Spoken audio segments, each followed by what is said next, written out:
Hello, everyone, and welcome to today's Ag Podcast, sponsored by the Halderman Companies. I'm Howard Halderman, and we are just super excited to welcome Emily Recker here with us today. Emily is a student at Purdue University, and we have been blessed to have her as part of our team this summer. She's been doing an internship with some of our Southern Indiana team because she's originally is from Du Bois County, Indiana, way down south for those of you that are up around Wabash where we are today recording this. And so Emily joined us, and she has been working on a variety of projects with Dave and Michael Bonnell out of our Columbus and Shelbyville offices, and Todd Litten out of our Bloomington office. And they've had her doing appraisals and cash rent studies and a variety of other things this summer. I know she joined us for one of our bigger auctions of the year, probably, 1,300 acres that we sold over in Wilmington, Ohio, back in June. And so we've tried to give her a broad spectrum of what the Halderman Companies do this summer. And so just welcome today, Emily, and excited to have you on the team, but also to talk a little bit about your internship this year, what you've learned. But we'll start with, what are you doing at Purdue? What are you studying? And give us a little bit of a look into Emily Recker at Purdue University. And then what led you to Halderman and what was exciting about this opportunity? Yeah, so to start off, I entered Purdue in fall of 2024 as an Ag Econ major, minoring in communications after kind of the deletion of the Ag Com department. Yes, they have closed the Ag Communications degree program. So since I have decided to minor in communications, with my major in agricultural economics really being where my passion falls. And so I've really just gotten super immersed in the College of Agriculture at Purdue. I've been really involved with the Agriculture Council as well as the Ag Econ Envoys program, where I get to be an ambassador for the Ag Econ department. And I am obviously super involved in other facets of campus as well. I'm really involved in the Purdue Cooperative System. I recently finished a term as Purdue Cooperative Council President. And no, wait a minute. You were Cooperative President as a sophomore? Yes. Wow. So as a freshman, I interviewed for the Associate President position, got to shadow the past president who was a member of Gemini Cooperative, and stepped up as a sophomore in Glenwood to lead the cooperative system and a council of 16 individuals. So I was actually the youngest member on the council, which was kind of an interesting dynamic, but I think it worked out well. And it was kind of my best opportunity to take on that role as a sophomore, seeing as I am graduating in 3 years from Purdue. So I'll be wrapping up my time there in May of 2027, and I'm super excited to see where that leads me next. And so that kind of goes into how I got connected with Halderman's. Last summer as an intern with Farm Credit Mid-America, I learned a bit about appraisals and heard the Halderman name a time here or there, and reached out to some Purdue staff members who got me connected with you earlier last fall, got to meet more of the team at the Purdue College of Ag Career Fair, and eventually got to shadow a couple individuals and come back for the summer with y'all. So it's been great so far, and I look forward to getting to share a little bit more about my experience this summer. And Emily's pretty humble here.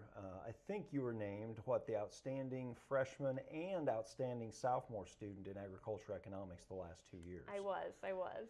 So congratulations on that. Thank you. And obviously you can get just an idea. Some of the things we love about Emily, her sparkle, her energy, her willingness to do anything she's asked.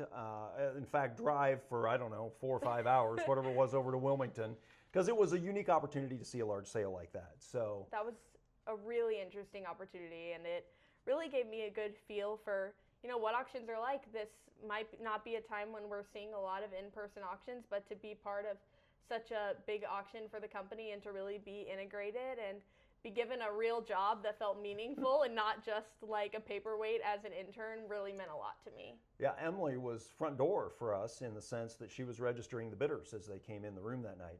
So Emily alluded to the fact that we don't do a lot of live auctions. About 80% of our auctions are online only. But we do have 20% that are live, and many of those are going to be these larger sales where you've got 5, 6, 7 tracks or more, in this case 16. So yeah, it was a great experience, and I'm glad you came over. So that's one experience. Well, what's been the best experience so far? Because you still got a few weeks left, but what's been the best experience for you so far here at Halderman? I would say that would be really hard to choose because I have been immersed into the company in so many different ways. I've gotten to shadow so many individuals. Just this morning, I spent the morning over in Peru with AJ Jordan and Emma Barr. I've spent time with Lauren Peacock. Next week, I'll be over in Ohio with Emily Wildermuth. And of course, just every week being with Todd and Dave and Michael, I get to see a lot of different things. I've been on a lot of different appraisal inspections, which every one brings its own unique interest, and they've really kind of started to turn me loose a little bit. And, I've done a lot of learning, and now they're kind of allowing me to do a little bit more of the appraisal work, not on my own, but a little more independently. Have they asked you to say, okay, Emily, what do you think this farm's worth? Not that you're writing it up, but have they asked you for... They'll say, in this area, based on the comps that you've been helping us write, what are your thoughts? And I really like that they're actually taking that into consideration. And if, I'm not right on the ball, they're very good at talking me through it and saying, well, the market is a little different in this area, and these are the things that cause that. And it really helps me get a feel for multiple areas of southern Indiana, because working in the Columbus area versus the Bloomington area versus Jasper and Du Bois County, where I'm from, it makes a big difference in markets. So getting to learn not only about one specific area, but the land values and farm management, maybe issues or triumphs that we face throughout southern Indiana has been really interesting. Yeah, I think you make a really good point. I've said many a time, there are a lot of, for lack of a better term, machines or a computer that can do evaluation of a property. And I'm sure many of you listening today are familiar with Zillow and those kind of tools where they can give you a value for your home. Homes, what they will tell you, I think the appraisers would say, is that homes in a subdivision that was built out largely at the same time, those can be extremely accurate with an artificial intelligent assisted appraisal process. Whereas with farms, every farm is unique, and you said that. Every property's a little bit different. Different location, different road frontage, different makeup of cropland versus woods versus building sites. And so there is a nuance to appraisal that requires a lot of experience. And to get, we talked about this on our last, more recent podcast, was how hard it is to get your certified general appraiser's license.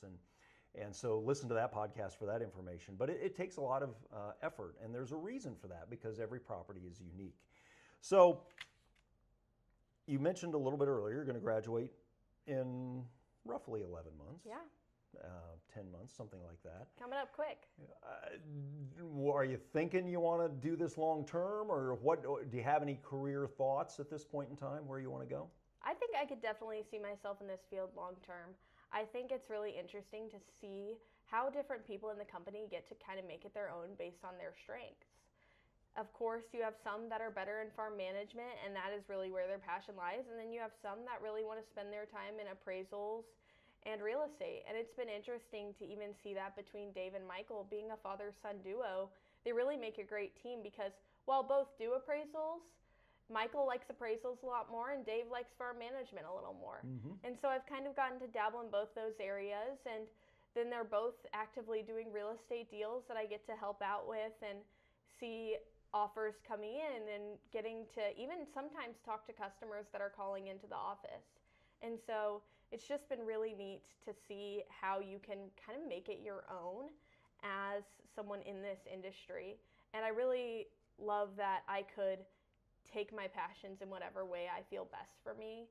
And honestly, I've enjoyed doing every single part. I love farm management, getting to talk to clients, getting to build that long-term relationship.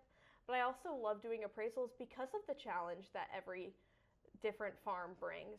I'm definitely a people person, but I also love to engage the analytical side of my brain. And so I think appraisals just give me a great way to do that. And I could definitely see myself doing that long term. So you can see why she was a communications major, now minor, but Really outstanding. So one of the things that we thought about as we put together this podcast was you've had a lot of experiences. You've been extremely active at Purdue. You've engaged with professors. You've obviously got folks back in Jasper that you know well. Who's been the most influential person in your career? Not your parents, but outside of the family, who would be the most influential? I would have to say my advisors at Purdue. I have built from day one a great relationship with everyone in the Ag Econ department at Purdue. Specifically, I had a great advisor whenever I came in as a freshman, Ben Hatfield. He actually no longer works in the Ag Econ department, but even though he wasn't super familiar with the ag industry coming into the position, he really listened, and he made it his goal to learn as much as he could, not only from his students, but from industry professionals, to help us find where we were called to and help us find companies to work for where we fit. And so that was just something that always encouraged me, seeing how driven he was to help his students and to help me as an individual and to really care about that. And so he has recently stepped away from the department to take a different position in a higher role with athletics, but I'm still so close with Andy Oppie and Leanne Williams in the Ag Econ office, and they both are just so great at being willing to sit down and talk to you. And if you aren't sure where to go next, they will get you connected with someone. And actually, it was Andy that I sat down with and said, hey, I'm maybe interested in appraisals, and I really want to get connected with someone, and I don't know who to go to. And he connected me with Dr. Todd Keithy, who I'm now doing research with next semester on land valuations. And Dr. Keithy connected me with you. And so people like that have just been great connections and have really been so implemental in my not only Purdue career, but in the development of my professional career. And I think what you enjoyed about Ben Hatfield, and I heard the word help multiple times. And the slogan here at Halderman is Halderman can help. Absolutely. And honestly, what we do, whether we're selling a farm or managing a farm property or appraising it, is we're helping somebody. Maybe it's a difficult situation, maybe not, hopefully not. A lot of times it's a procedural thing. We had two people stop into the office today, and they needed an appraisal because they had to document the basis in the property for capital gains purposes. And so we help people. And I think you suggested that Ben and Andy and Leanne were people that you enjoyed because they helped you. And I think that servant heart and that servant leadership is something that we have as a mantra here at Halderman, and that I think will go a long way. I noticed this summer, and I'm looking on LinkedIn, and unrelated to Halderman, Emily Recker is posting about a new journal you're writing called the Heartland Harvest. So can you describe how that came about and what are you doing with it? Yeah, so I've really just been looking for kind of a creative outlook for myself.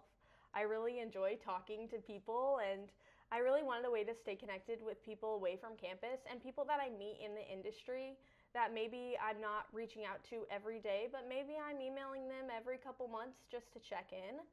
I really wanted a way to stay connected with them more consistently and to share my story with others. And so I just think writing is such a great way to connect. I mean, of course, face-to-face interaction beats anything, but something that is handwritten and based on experience is just so valuable to me. And so I decided to get online and start what I'm calling the Heartland Harvest Journal. So it's just kind of a little blog, and some of my posts are more about industry and market updates, while some might be a little more personal. I know last week I talked about how I was driving up to Columbus and I got a flat tire, and it was the first time I've had a flat tire, so didn't quite know what to do. My parents were out of the country, and I was like, oh great. But of course, Dave and Michael, being the people that they are and truly living up to that servant leadership mindset that Halderman has throughout the company, stepped up, made sure I got it fixed, picked me up, took me back to get it, and really just were kind of a rock for me during that, even though I was stressed. I was like, how am I going to get to work? Right. What am I going to do? Yeah. And they made sure that it, didn't impact my schedule, and I was still able to get done everything that I wanted to. And it just really meant a lot to have people that would support me like that, even when it's not a work-related activity by any means. And so just getting to share ideas and info in a way that is accessible to many people is important to me. And so I know not only my family has loved it, reading about some of the more personal stories that I tell, but I hope that people that I meet in the industry, and maybe not even in the ag industry, but just other professionals that I get to meet, can relate to some of it or can just enjoy reading it as a way to, keep up with all that I'm doing and all that's going on in my life. So obviously the posts will change a lot between now and when I'm back at Purdue. Mm-hmm. But I hope to share a little bit more soon about, the background that my family has had in agriculture and how I've grown up and grown into the person that I am today and why this is so important to me. So last week I had the opportunity to do a podcast that'll be coming up with Zoe Kent. Mm-hmm. Is that somebody that you follow at all or are aware of what she does online? Yeah, absolutely. And I think just the way that she is really trying to grow people's knowledge of agriculture, but also kind of apply to human interest and tell stories that are really captivating is something that is really motivational to me. And I've always enjoyed following her. And so, not that was the only reason that I started this journal, but seeing people like her taking that on is definitely something that encouraged me and gave me this little spark of an idea that I've now brought to life. Yeah, I was really impressed with her and her family's foresight in Mm-hmm. how they've gone about their succession planning and how they've decided to transition this farm to the next generation.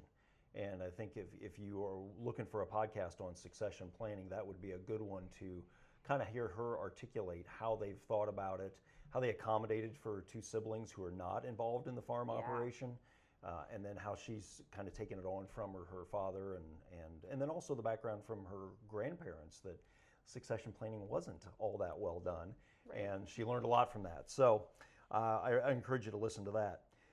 What's the best piece of professional advice you've received? Now, I told you earlier I had to write this one down because this one was too good that I didn't want to forget. I recently, not recently anymore, but last November attended my first Ag Futures of America conference out in Kansas City. And one of the professionals in industry that spoke to us told me something that really resonated with me. And it was, it's not about what I do, it's about who I become. And I think that being in a career that really prioritizes not only what you are doing, but the people who you are surrounding yourself with and the bond that you have with the people you meet is a career that I want to be in. And so that is something that has always stood out to me about Halderman's. From my first day on the job, I've seen it. How not only is this a family company between you and your sons and your father, but that family company aspect really runs deep throughout the company. Everyone is treated like family here. And I think that that's just correlates so strongly to the person that I want to be. And so it really just ties back to that idea that it's not about what I do, it's about who I want to become and about who I surround myself with. And so I think that has just really stuck with me throughout this internship, and I hope will stick with me throughout the future. Well, I think that's really insightful.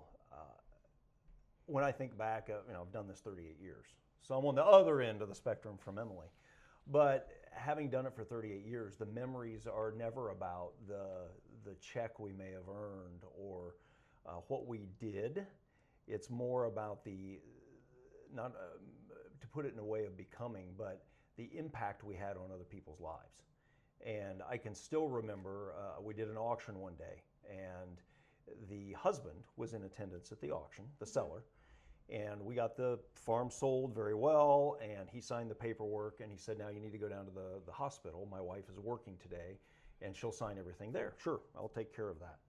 And I walked in, and she said, how did it go? And I told her the price, and she broke down crying, because that was an answered prayer to a financial stress situation that they had been undergoing. And those are the moments that I remember. I can't even tell you what the farm brought. I don't remember. I know what county it was in and all that, but those are the moments that you remember, and that's about that becoming. Is the person you become versus what we actually did that day. So I think that's great. Great summary. Anything else you want to cap off the internship with before we dive into some more fun topics? I would just say that this whole experience has been really just kind of something that I think has set me in motion for the future. I mean, going into my senior year, it's always nice to have a pretty clear idea of what I want to do. And so this internship has really exposed me to a lot of new ideas and new challenges. But I've had a helping hand every step of the way, and it's been really nice to be part of such an amazing company. And so just props to you and to the legacy that your family has built here. Well, thank you, Emily, and we've been super blessed to have you on the team. And I know you're skipping your junior year, right? I am. Kind of, sort of. You had to take the classes. It's not like you can actually skip a year. Yeah. But we just wish you the best with your senior year. Now, Thank you. You're going back to campus. So as we close out this, I've got some rapid fire questions for you. Purdue, any college, has a lot of traditions, right? What's your favorite Purdue tradition? Well, I haven't walked under the bell tower yet, so I can't say that. I would like to graduate first. But other than that mysterious legend, probably Ag Week or Moonlight Pancake Breakfast. Wow. Those are, College of Ag specific a little bit, but Moonlight Pancake Breakfast is something that Ag Council runs, and I am not a late night person, but I'll stay up until 2 a.m. to flip pancakes at least one night a year for some of my favorite people on campus. Those are ones I hadn't participated in. Now, to be fair, most of you listening are saying, well, Howard, you were there 40 years ago, and that's fair. So maybe things are different now. Now, I have season tickets to both Purdue basketball and football. Which do you favor? Now, so I worked for Purdue Athletics in the communications department for a while, and so, for a while it was hard for me to really want to go unless I was working because I got a little tired of it after spending 10 hours at a football game for a shift. So I would have to say basketball. Basketball, yeah. Basketball is a little more reasonable. Yeah, my challenge is I love football. I've got two sons that play college football, but there is nothing like a night in Mackey Arena. And absolutely. That is a special environment. So eating is always part of a college student's life. There are more options today than there were when I was in school. So you're probably going to name some place I wouldn't name. But what's your favorite place to eat on campus? Glenwood Cooperative. All right. So you... Free meals cooked for me. Why not? True. Now, do you have a cook or do you ladies do it? We cook our own meals. Okay, that's what I thought. So a home cooked meal every day, 5 days a week. Can't beat that. Can't beat it. But if I had to go out, I would say Cafe Literato. It's just that is off good. campus. I have been there, and that is... Amazing pizzas, salads, everything. That is good. That's a stop before a basketball game sometimes. Highly recommend. So you've taken classes in the College of Agriculture, and you've had to take a lot of classes outside of the College of Agriculture. Who's your favorite professor? Doesn't have to be College of Agriculture, although I have a suspicion it will be. It will be. She's actually no longer with Purdue, which I have to say I'm pretty sad about, but my favorite professor thus far has definitely been Leanne Moss. Leanne is actually really involved. She used to teach classes for the American Society of Farm Managers and Rural Appraisers, and so she's just been a great mentor for me. She's taken time out of her day to sit down with me and talk about the career path and teach me a lot outside of class. And so while I enjoyed her class, it was really those sit-down conversations that have meant the most to me. Yeah, Leanne is special. She's been extremely helpful with education at the national level for the American Society, largely on the appraisal side.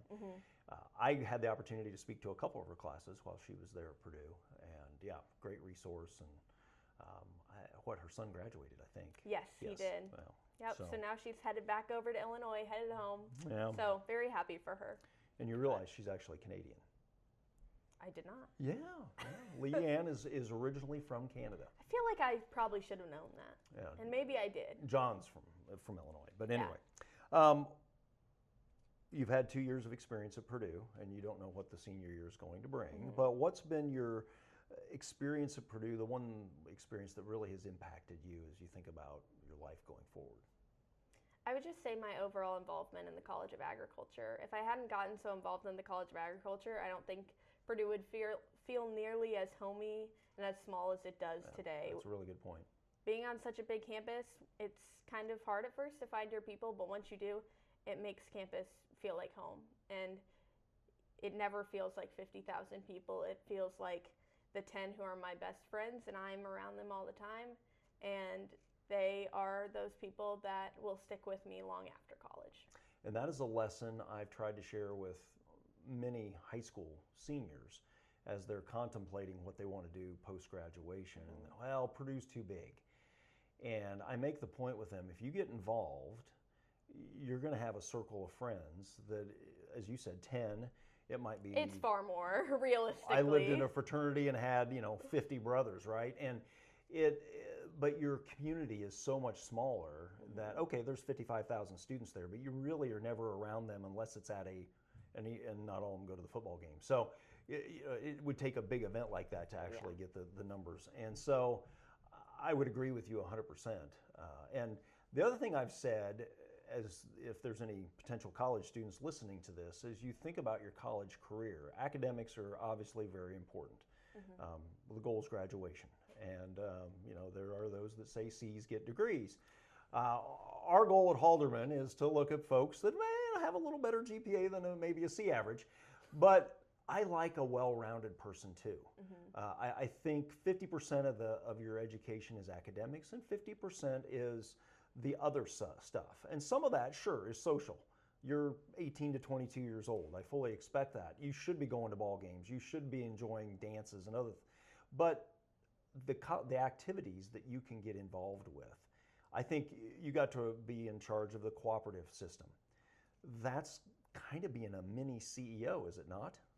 In a way, I mean, we are completely self-governed at Purdue University. You have your own budget, right? Yeah. And you got the Dean of Students office overlooking you and making sure that you don't do anything willy-nilly. And sometimes you get to work with Purdue's legal team and all kinds of fun things. Yeah, you do. And I had the opportunity to be president of the Fraternity Council, so I have a little bit of experience of it, albeit, again, 40 years ago. But that activity side, I think, is extremely valuable. Absolutely. So. And you meet a lot of great people that way. So. You do. And the College of Agriculture, and again, I'm a Purdue homer, I know that, and you know that, but the College of Agriculture is a family, and it's been a tremendous resource for us at Halderman because we go to the career fair every fall. We obviously have some ties with the College of Agriculture that enable us to recruit folks like Emily to help us, and so it's really been a big benefit to us. To wrap this up, this is today's Ag Podcast from the Halderman Companies. Again, we like to talk about a lot of different topics. Today, it was about a little bit about appraisal, a little bit about farm management, but mostly about Emily's experience. And I really think she articulated very well what we try to do here at Halderman for our clients. And that is to earn their trust, their confidence, because we build relationships, and they're long-term relationships, and they're valued. So with that, I will sign off.